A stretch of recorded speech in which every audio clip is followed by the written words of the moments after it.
আপনারা দেখলেন তার একটি কাহিনী আছে। গতকাল এই শহীদ পরিবার যাদেরকে আপনারা দেখলেন শহীদ হয়েছে, ইয়ামিন যার লাশ ফেলে দেওয়া হলো, জাহাঙ্গীরনগর ইউনিভার্সিটির ছাত্র যাকে প্রথমে দেখা গেল সে হাত উঁচু করে আছে এবং অনেকটা আবু সাইদের মতো গুলি খেয়ে লুটিয়ে পড়ল, এবং আরো যাদেরকে আপনারা দেখলেন লাশগুলো পুড়িয়ে দেওয়া হলো। প্রিয় দর্শক, স্ক্রিনে থাকা ভিডিওটা ইতিমধ্যে আপনারা দেখতে পেরেছেন। আজকের ভিডিওটা খুবই গুরুত্বপূর্ণ, খুবই ইম্পর্টেন্ট। ভিডিওটা কোনোভাবে মিস করা যাবে না। এই ভিডিওটা মিস করলে আপনারা বুঝতে পারবেন বাংলাদেশের সার্বিক পরিস্থিতি কী চলছে। আমরা এই গুরুত্বপূর্ণ বিশেষ বক্তব্যটি মাহমুদুর রহমান, সাহসী সাংবাদিক, তার মুখ থেকে শুনে আসব, এবং আগামীতে তিনি রাষ্ট্রপতি হতে যাচ্ছেন এরকম একটা ঘোষণা পাওয়া যাচ্ছে। আমরা সেই ভিডিও ফুটেজটা দেখে আসি। আপনারা দেখলেন তার একটি কাহিনী আছে। গতকাল এই শহীদ পরিবার যাদেরকে আপনারা দেখলেন শহীদ হয়েছে, ইয়ামিন যার লাশ ফেলে দেওয়া হলো, জাহাঙ্গীরনগর ইউনিভার্সিটির ছাত্র যাকে প্রথমে দেখা গেল সে হাত উঁচু করে আছে এবং অনেকটা আবু সাইদের মতো গুলি খেয়ে লুটিয়ে পড়ল, এবং আরো যাদেরকে আপনারা দেখলেন লাশগুলো পুড়িয়ে দেওয়া হলো। এবং আরো একটি ভিডিও ছিল, সেই ছেলেটির নাম নাফিস, বোধহয় কোনো টেকনিক্যাল প্রবলেমের জন্য ওই ভিডিওটা দেখাতে পারেনি। এদের প্রত্যেকের পরিবার গতকাল আমার সাথে দেখা করতে এসেছিল আমার বাসায়, এবং তারা যখন দেখা করতে চাইল আমি নিজেকে সম্মানিত বোধ করেছি যে আমার মতো একজন সাধারণ মানুষের সঙ্গে এই অসাধারণ শহীদদের পরিবার দেখা করতে চেয়েছে, এবং তারা এই ভিডিওগুলো আমার হাতে দিয়েছে। কালকে ভিডিওগুলো দিয়েছে যাতে, আমি সবসময় বলি বাঙালি মুসলমানের স্মৃতি বড় দুর্বল, আমরা যাতে এই শহীদদের ভুলে না যাই। দুর্ভাগ্যের বিষয় হলো আমরা 2.5 মাসের মধ্যেই কি তাদের ভুলতে শুরু করি নাই। আজকে আমরা যে আলোচনা করছি বা যে বিতর্ক হচ্ছে রাষ্ট্র নিয়ে, সেই বিতর্কের মধ্যে এই শহীদদের স্থান কোথায়? তাদেরকে নিয়ে আমরা কজন কথা বলছি, কোথায় কথা বলছি, মিডিয়াতে কোথায় তাদেরকে দেখানো হচ্ছে? তাদের পরিবার কিভাবে চলছে এখন, কি নিদারুণ কষ্ট বুকে চেপে নিয়ে তারা প্রতিদিন কাটাচ্ছে, তার খবর রাখছে কোন মিডিয়া? প্রথম যে ছেলেটিকে আপনারা দেখলেন জাহাঙ্গীরনগর ইউনিভার্সিটির ছেলে, ছেলেটির নাম কাজল, যে গুলি খেয়ে পড়ে গেল, ছেলেটি আজকে 2.5 মাস ধরে কমায়। তার স্ত্রী এসেছিল কালকে আমার সাথে দেখা করতে। সে বলল, স্যার আমার এত মেধাবী স্বামী এবং এত কর্মোদ্যম স্বামী, সে 2.5 মাস ধরে কমায় পড়ে আছে, একটা কথা বলছে না, চোখের পাতা নড়ে না, কিভাবে সহ্য করব আমি? এবং আরেকটি যেটা দেখাতে পারলাম না, সেটি একটি নিম্ন মধ্যবিত্ত পরিবারের এক সন্তানের কাহিনী। তার বাবা একটা ছোট দোকান চালান, তার 2টি ছেলে, বড় ছেলেটি মারা গেছে, শহীদ হয়েছে। এবং কিভাবে মারা গেছে? তার ডেড বডি রিকশায় চড়ানো হয়েছিল, 4 ঘন্টা ধরে সেই রিকশা হাসপাতালের দরজায় দরজায় ঘুরেছে, কোনো হাসপাতাল তাকে ঢুকতে দেয় নাই, কারণ ছাত্রলীগের পান্ডারা তাকে ঢুকতে দেয় নাই, ছাত্রলীগ এবং পুলিশরা মিলে তাকে ঢুকতে দেয় নাই। তার বাবা আকুতি করে আমাকে বলল কালকে যে আমার ছেলেটা আন্দোলনে যাওয়ার আগে 100 টাকা চেয়েছিল, আমি 100 টাকা দিতে পারি নাই, আমি 30 টাকা দিয়েছি। সেই ছেলেটি 30 টাকা নিয়ে আমার কাছে আর ফিরে আসে নাই। আমার সেই ছেলেকে আমি ভুলবো কেমন করে? তো যারা একটা করেছে, সেই ছাত্রলীগ নিষিদ্ধ হয়েছে, এত বড় একটা জঙ্গি সংগঠন নিষিদ্ধ হয়েছে, আর বিএনপি তাতে দুঃখিত হয়। বিএনপি বলে যে এই নিষিদ্ধ করা ঠিক হয় নাই, কারণ এই নিষিদ্ধ হলে নাকি পরে তাদেরকেও নিষিদ্ধ করা হবে। যে নেতারা বিএনপির এসব কথা বলেন তারা নিজেদেরকে এত নিচে নামান কি করে? তারা মনে করেন কি করে যে বিএনপি ছাত্রলীগের মতো একটা দানব হয়ে যাবে? নিজের দল সম্পর্কে এত ক্ষুদ্র ধারণা বিএনপির নেতারা পোষণ করেন কি করে? তাদের তো সাধুবাদ দেওয়া উচিত ছিল এই সরকারকে। এই সরকার 2.5 মাসের সরকার। আমি অনেক সমালোচনা করি এই সরকারের, যে এই সরকার বিপ্লবের স্পিরিট ধারণ করতে পারছে না, আকাঙ্ক্ষা ধারণ করতে পারছে না। তারপরেও এই সরকার যে ভালো কাজ কয়েকটি করেছে, তার মধ্যে একটি ভালো কাজ জঙ্গি সংগঠন ছাত্রলীগকে নিষিদ্ধ করা। সেই নিষিদ্ধ করার জন্য আপনাদের উচিত ছিল সব রাজনীতিবিদদের এক বাক্যে এই সরকারকে সাধুবাদ জানানো। কোন অধিকার বলে আপনারা সেই ভালো কাজটিকে প্রশ্নবিদ্ধ করতে চান? শুধু বিএনপিকেও না, আমি জামাতকেও প্রশ্ন করতে চাই, কেন আপনারা মন খুলে সাধুবাদ জানান না এই সরকারকে এই কাজ করার জন্য? কোথায় আপনাদের আশঙ্কা? প্রত্যেকটি রাজনীতিবিদ মিলে বললেন না কেন এতদিনে এই সরকার একটা ভালো কাজ করেছে? আমি শহীদদের পরিবারের তরফ থেকে জবাব চাই আপনাদের রাজনীতিবিদদের কাছে। আপনারা রাজনীতি করছেন কে ক্ষমতায় যাবেন আর কত সিট পাবেন। আজকে যদি এই ছেলেরা শহীদ না হতো, এভাবে জীবন না দিত, যেটা দেখলেন আপনারা, কিসের ভোটের হিসাব আপনাদের? কোথায় থাকতেন আপনারা? কোথায় থাকতাম আমরা? আমি তো এখনো সেই টার্কিতেই বসে ঘর মুছতাম আর প্লেট বাসন ধুতাম, যদি এই হাজার হাজার শহীদ তাদের জীবন দিয়ে আমার দেশে ফেরার বন্দোবস্ত করে না দিত। এতটুকু কৃতজ্ঞতা বোধ নাই আপনাদের? আপনারা ছাত্রলীগ নিষিদ্ধ হওয়া নিয়ে প্রশ্ন তোলেন, আপনারা বলেন যে এটা নিয়ম মেনে হয় নাই, সাংবিধানিক ভাবে হয় নাই। এই বিপ্লব কি সংবিধানকে ধরে হয়েছে? সাংবিধানিক ভাবে এই বিপ্লব হয়েছে? পৃথিবীর কোন বিপ্লব কি সংবিধান মেনে হয় নাকি? আমাকে একটু শিখিয়ে দেন, আমি লেখাপড়া কম জানি। আপনারা এখানে সবাই জ্ঞানী গুণী বুদ্ধিমান ব্যক্তি, বড় বড় রাজনীতিবিদ, বড় বড় লয়ার, বড় বড় প্রফেসর বসে আছেন। আমাকে একটু শিখিয়ে দেন, কোন বিপ্লব সংবিধান মেনে হয়েছে? কোন বিপ্লব নিয়ম নীতি মেনে হয়েছে? ফরাসি রেভলিউশন নিয়ম মেনে হয়েছে? ফরাসি রেভলিউশন? তো ফরাসি রেভলিউশন নিয়ে আপনারা এত বড় বড় কথা বলেন কেন? ইরানের ইসলামিক রেভলিউশন নিয়ম মেনে হয়েছে, ইসলামিক রেভলিউশন। কিউবার রেভলিউশন নিয়ম মেনে হয়েছে। চে গুয়েভারা যে সারা পৃথিবীতে বিপ্লবের এক ধরনের আইকন হয়ে গিয়েছিলেন, তিনি নিয়ম মেনেছিলেন। চে গুয়েভারা। আমাদেরকে নিয়ম মানতে হবে, আমাদেরকে সাংবিধানিক পথায় নাকি চলতে হবে? আমি অবাক হয়ে যাই। তাহলে কি আমরা ধরে নেব যে এই জঙ্গি ছাত্রলীগের হাতে বিএনপি অত্যাচারিত হয় নাই? যদি আপনারা অত্যাচারিত হতেন, তাহলে ছাত্রলীগ নিষিদ্ধ নিয়ে আপনারা কিভাবে প্রশ্ন তুলতে পারেন? আমি বুঝতে পারি না কিভাবে আপনাদের মধ্যে কিভাবে এটা নিয়ে আলোচনা হতে পারে যে ছাত্রলীগ নিষিদ্ধ। এটা তো পরের দিন সব দল মিলে আনন্দ মিছিল হওয়া উচিত ছিল। আমাদের দুর্ভাগ্য, আমরা কি আসলেই স্বাধীনতার জন্য যোগ্য জাতি? আমরা কি আসলেই এই শহীদদের মর্যাদা দিতে পারবো যাদেরকে এতক্ষণ আপনাদেরকে দেখালাম?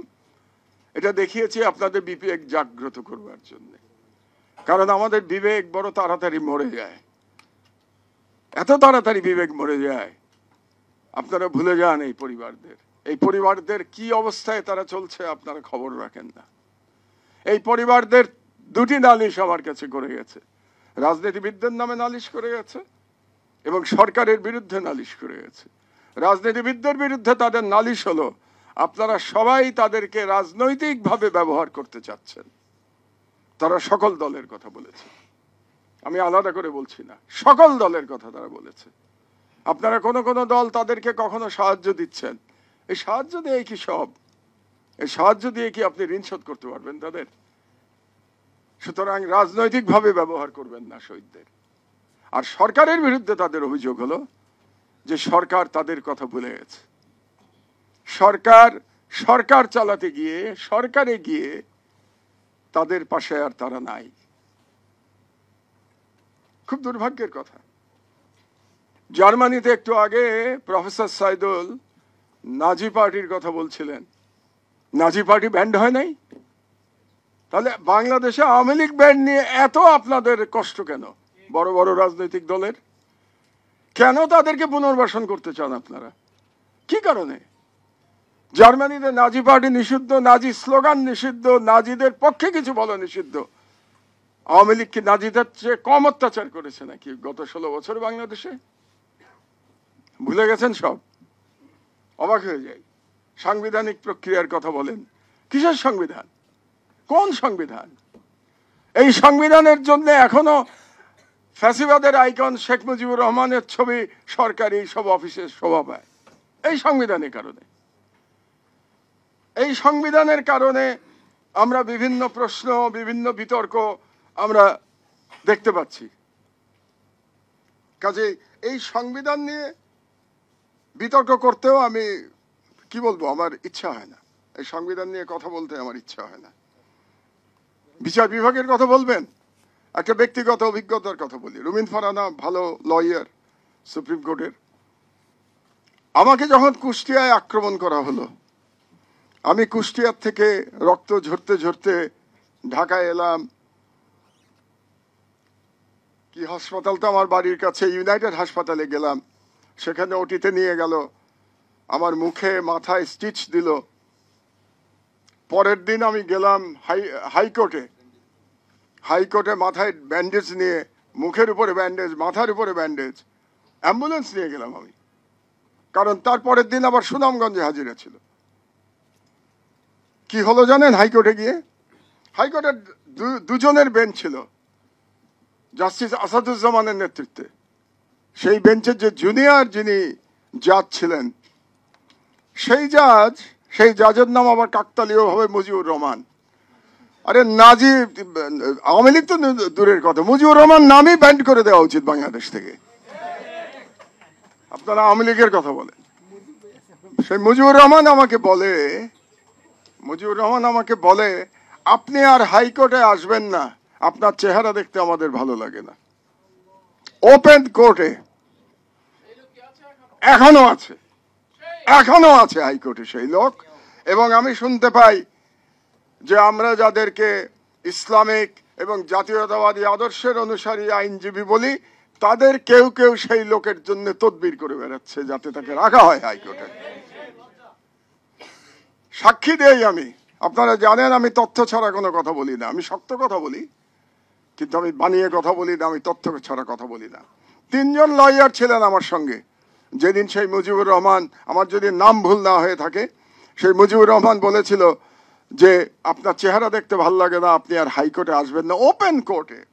একজন ছিলেন মরহুম এজে মোহাম্মদ আলী। মোহাম্মদ আলী ভাই আমার খুব ঘনিষ্ঠ বন্ধু ছিলেন, আমার সিনিয়র, কিন্তু আমার খুব ঘনিষ্ঠ বন্ধু ছিলেন। উনি শেখ হাসিনার পতন দেখে যেতে পারেননি, এটা আমার একটা বড় দুঃখ। আরেকজন ছিল ব্যারিস্টার তানভীর। আর তৃতীয় ব্যক্তি ছিলেন অ্যাডভোকেট আদিলুর রহমান খান, আজকে মাননীয় উপদেষ্টা। আপনারা তাকে জিজ্ঞেস করে দেখতে পারেন, তিনি সেদিন উপস্থিত ছিলেন। সুতরাং কোন সংস্কারিত হয় নাই। কিসের স্বাধীনতা, কিসের সংবিধান?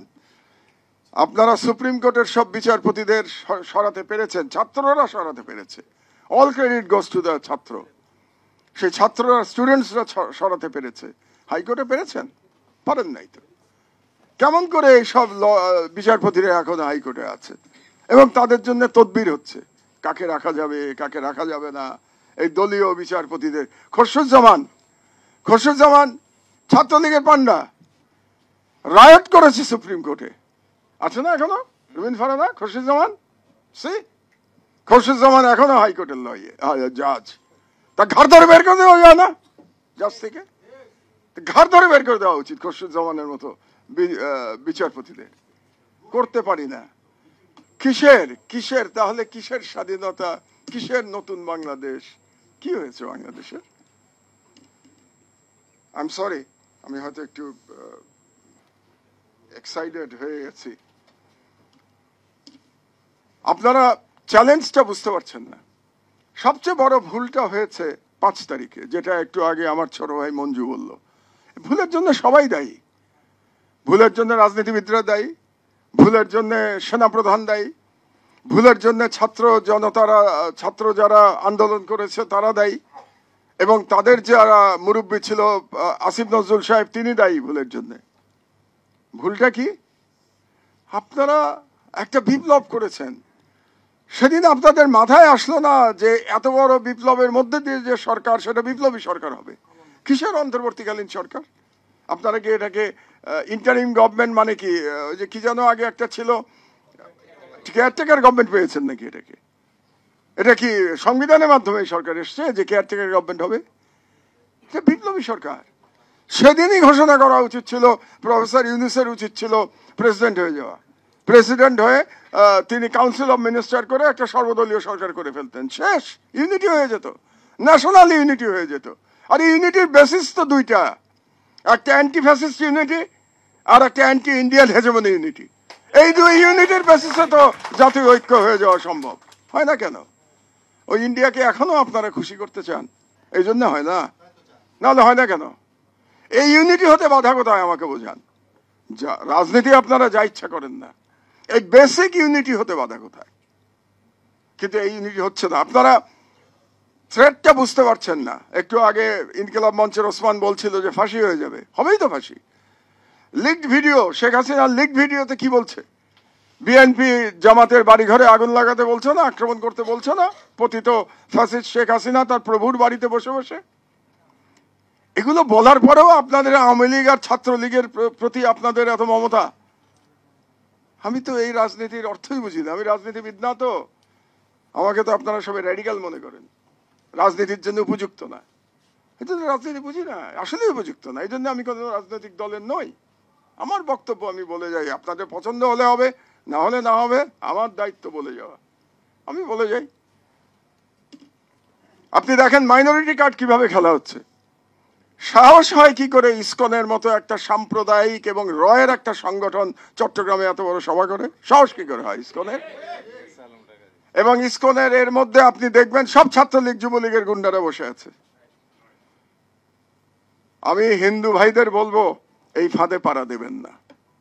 আওয়ামী লীগ ক্ষমতায় থাকলে আপনারা ক্ষমতা দেখাবেন, আপনারা তখন বিপ্লব সরকার হয়ে যাবেন, যে বিএনপি অফিসের সামনে, বিএনপির মহাসচিবের সামনে এমন ভাবে কথা বলবেন যেন আপনি রাষ্ট্রের মালিক আর বিএনপির মহাসচিব রাষ্ট্রের কিছু না।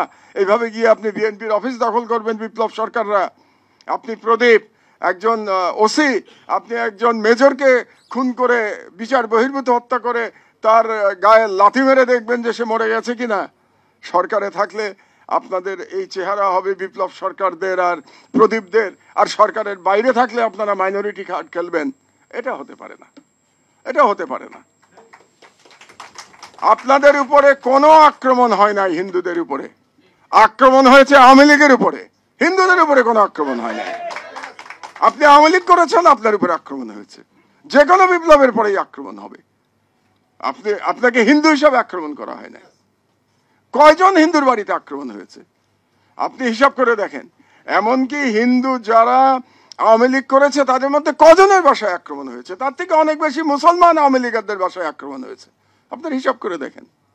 কিন্তু মাইনরিটি কার্ড খেলা হচ্ছে, এবং এই সরকার মাইনরিটি কার্ড খেলতে দিচ্ছে। এটা কি ধরনের সরকার? কেন আপনারা মাইনরিটি কার্ড খেলতে দিচ্ছেন? এটা ভারত থেকে খেলা হচ্ছে। ভারতকে চ্যালেঞ্জ করে বলছেন না কেন আপনারা যে তোমাদের বাংলাদেশের মাইনরিটি নিয়ে কথা বলার কোনো অধিকার নাই? তোমার নিজের দেশের মাইনরিটির কি অবস্থা?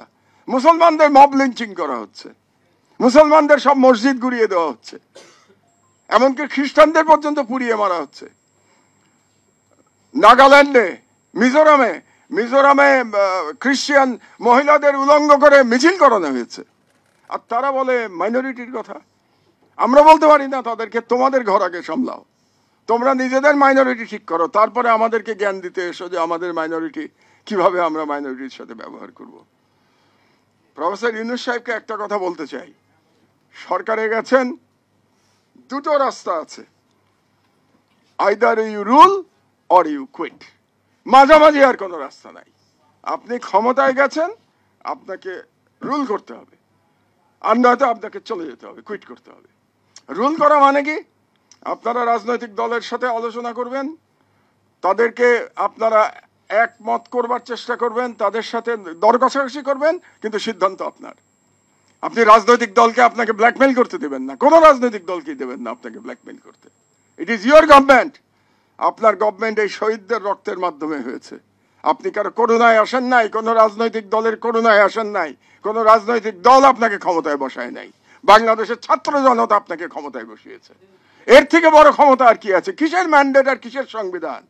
জনগণের উপরে সংবিধান আর ম্যান্ডেট নাকি? আপনাকে জনগণ, ছাত্র জনতা বুকের রক্ত দিয়ে আপনাকে সরকারে বসিয়েছে। যাদের আমি আজ আপনাদের ভিডিও দেখালাম, এই পরিবারের অশ্রু এবং রক্তের উপর দিয়ে আপনি ক্ষমতায় এসেছেন। আপনি কেন সরকার রাজনৈতিক দলগুলোকে এত পাত্তা দিচ্ছেন? আপনার ইসকনকেও পাত্তা দেওয়ার দরকার নাই, দরকার হলে ইসকনকে ব্যান্ড করে দেন। ইসকনের বিরুদ্ধে আপনারা দেখেন যে ইসকনের এই হিন্দুত্ববাদী নেতারা কারা, এটা তো দেখা দরকার। সনাতনী নাম দিয়ে তারা রাস্তায় নেমে পড়লো। এই সনাতনী এতদিন কোথায় ছিল? 16 বছর কোথায় ছিল এরা? আওয়ামী লীগ আমলে তোমরা কোথায় ছিল? এখন তোমরা রাস্তায় নেমে আবার ঢাকা গেরোয়ের হুমকি দিচ্ছ। আরে ভাই, বাংলাদেশে হিন্দুর সংখ্যা কত? 8.5%। 8.5% হিন্দুর দুর্গাপূজায় কয়দিন ছুটি দেওয়া হয়েছে? এবার 4 দিন টানা 4 দিন ছুটি ছিল, বৃহস্পতিবার, শুক্রবার, শনিবার, রোববার। ভারতে মুসলমানের সংখ্যা কত? 15%। একদিনও ঈদের জন্য ছুটি নাই, নো ন্যাশনাল হলিডে। ছুটি যেটা আছে সেটা স্টেট গভর্নমেন্টের, সেন্ট্রাল গভর্নমেন্টের কোনো ছুটি নাই ইন্ডিয়াতে। তো যে দেশে যারা ইন্ডিয়াতে 15% মুসলিমদের জন্য একটা ঈদে ন্যাশনাল হলিডে দেয় না, তাদের কাছ থেকে আমাদের লেকচার শুনতে হবে যে এই দেশে মাইনরিটিদের কিভাবে আমরা রাখবো। এটা বলতে পারেন না আপনারা রাজনীতিবিদরা? আপনারা অ্যাপিজমেন্ট করছেন কেন? আপনারাই বা আবার হিন্দুদের অ্যাপিজমেন্ট করছেন কেন? অ্যাপিজমেন্টে গেছেন কেন? 8.5% অ্যাপিজ করছেন কেন? আপনারা ওই যে কথাটা একটু আগে বললো আমাদের ওসমান বিএনপি সম্পর্কে, যে আপনাদের সার্টিফিকেট আওয়ামী লীগের কাছ থেকে লাগে। সার্টিফিকেট লাগবে কেন? আমার হিন্দুদের কাছ থেকে সার্টিফিকেট লাগবে কেন? প্রত্যেকটা রাজনৈতিক দলের, সরকারের কি কারণে সার্টিফিকেট লাগবে? মুসলমানও যেমন এই দেশের নাগরিক, হিন্দুও এই দেশের নাগরিক, সমান অধিকার। সার্টিফিকেট লাগবে কেন কারো কাছ থেকে আলাদাভাবে? আমি কি কারো বিরুদ্ধে অত্যাচার করছি নাকি? কোন হিন্দুর বিরুদ্ধে আমরা অত্যাচার করতে যাচ্ছি?